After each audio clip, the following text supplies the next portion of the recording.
The Grand Council chamber of Zyros Prime fell silent as Princess Selene entered, her crystalline wings catching the light of 3 suns. The daughter of the ethereal empress commanded respect across 7 galaxies, her people's telepathic abilities making them the galaxy's most feared diplomats. Beside her walked Arik, her human husband, his simple cloth tunic a stark contrast to the ornate armor of the alien dignitaries. A human, Ambassador Kreth hissed, his mandibles clicking in disgust. You brought a human to the Celestial Summit? Selene's eyes flashed with warning colors, violet bleeding into crimson. Arik is my consort and representative of Earth. He has every right to be here. The Vrellan ambassador's laugh was like grinding metal. The softskins are amusing pets, Princess, but this is a gathering of warriors, of conquerors. Humans are barely beyond their primitive combustion engines. Arik said nothing. He'd learned in his 2 years among the stars that silence often spoke louder than words. His hand rested gently on Selene's shoulder, a gesture she'd initially found strange but had grown to cherish. Her people didn't touch casually.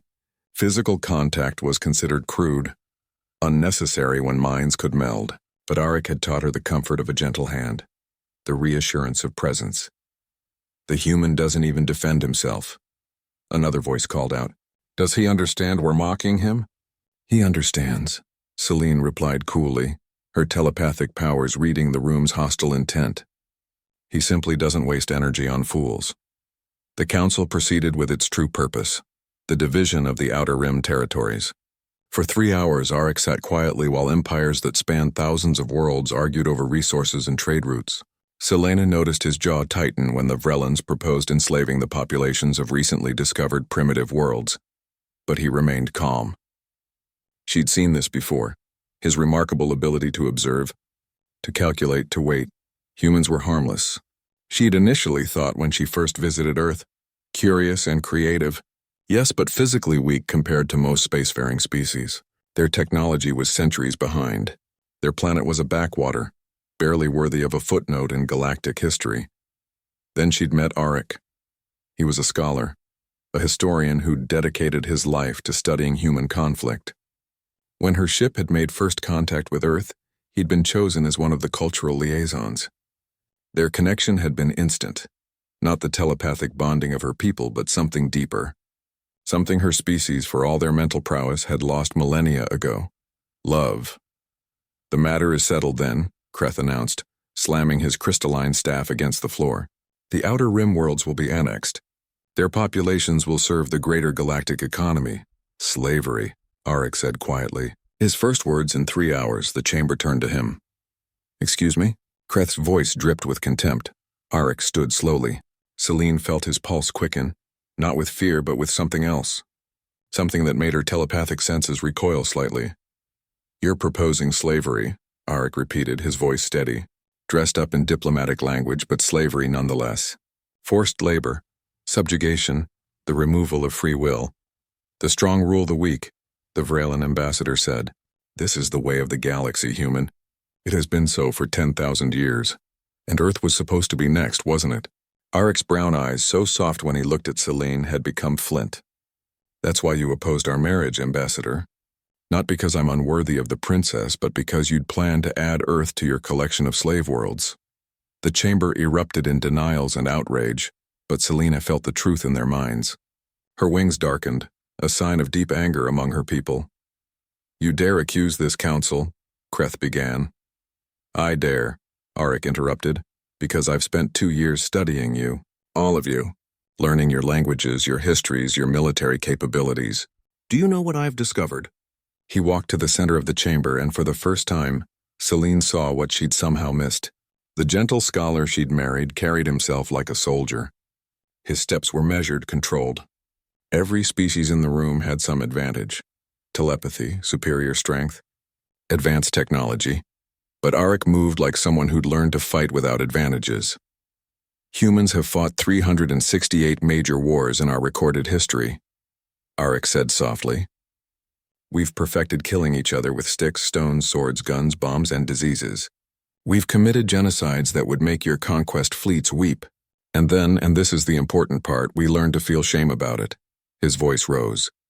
We built laws, ethics, We established the concept of war crimes, not because we were weak, but because we'd become so terrifyingly good at destruction that we scared ourselves. The Geneva Conventions weren't written by the defeated ambassador. They were written by the victors who realized they'd become monsters. Celine felt the shift in the room. Her telepathic abilities picked up confusion, then calculation, then, from some of the older ambassadors, recognition. Earth is primitive, Auric continued, because we've spent the last century holding ourselves back. We have the capability to split atoms, to engineer viruses, to wage wars that could extinguish all life on our planet. We chose not to. Not because we couldn't, but because we'd learned the cost. He turned to Kreth specifically. You want to enslave worlds? You want to know why humanity hasn't been contacted until now? It's not because we're too primitive. It's because the 3 galactic federations before yours all had the same policy. Never give humans a reason to weaponize. Never let them see the stars while they're still remembering how to kill each other. And never ever make them angry enough to remember what they're capable of. The Vrellan ambassador's face had lost its contemptuous expression. You're bluffing. Earth has no fleet, no weapons that could threaten us. Auric smiled, and Celine felt a chill run through her crystalline structure. It wasn't his warm smile, the one he gave her in the mornings. This was something else. Something ancient. You're right, Auric said. We don't have a fleet. But did you know that Earth sent out probes before first contact? Little machines, barely noticeable, filled with information about us. They've been traveling for decades. And the message they carry is very simple. Humanity exists. We are capable of both great beauty and terrible violence. Please approach with respect. He paused. Those probes also contain complete documentation of every weapon system we've ever designed. Every tactical innovation, every strategic doctrine, and they're set to broadcast to every corner of the galaxy if Earth ever falls under external control. The chamber was silent. The galaxy thinks humans are harmless, Auric said quietly, because we've chosen to be harmless.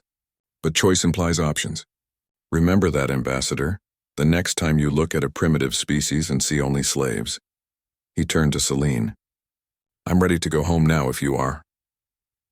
As they walked out, Celine felt the Council's thoughts swirling in confusion and reassessment. The proposal to annex the Outer Rim worlds died without another vote. Later, in their quarters, Celine watched her husband stare out at the stars. Was any of that true? She asked softly. The probes? Auric was quiet for a long moment. Does it matter? They believed it. Sometimes the threat of violence is enough to prevent it. That's another lesson humanity learned. She moved beside him, her wing touching his shoulder, her people's highest gesture of respect. I thought I married a scholar. You did, Auric said, turning to her with that warm smile she loved. Scholars study war so others don't have to fight them. That's what makes us harmless, Celine. We understand rage, so we choose peace. He took her crystalline hand in his soft human one. But I meant what I said. If they threaten Earth, if they threaten you, they'll learn what happens when you mistake restraint for weakness. In that moment, Princess Celine understood what the galaxy had yet to learn. Humans weren't harmless. They were something far more dangerous. They were harmless by choice.